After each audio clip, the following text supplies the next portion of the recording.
2026-এর জন্য আমরা সংগঠন তৈরি করব। একদম বলে যাচ্ছে, অন ক্যামেরা বলছি, এটা পাবলিশ হলেও কোনো অসুবিধা নাই। 2026-এর জন্য আমাদের আবার প্রস্তুতি হবে।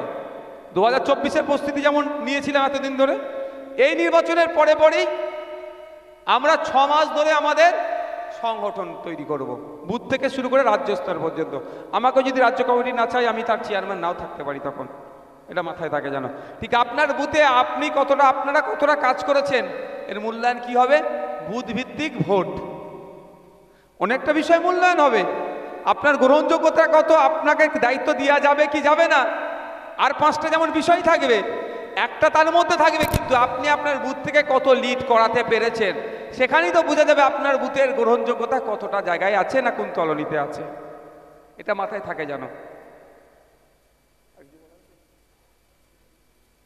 আর ভয়ের ব্যাপার নাকি?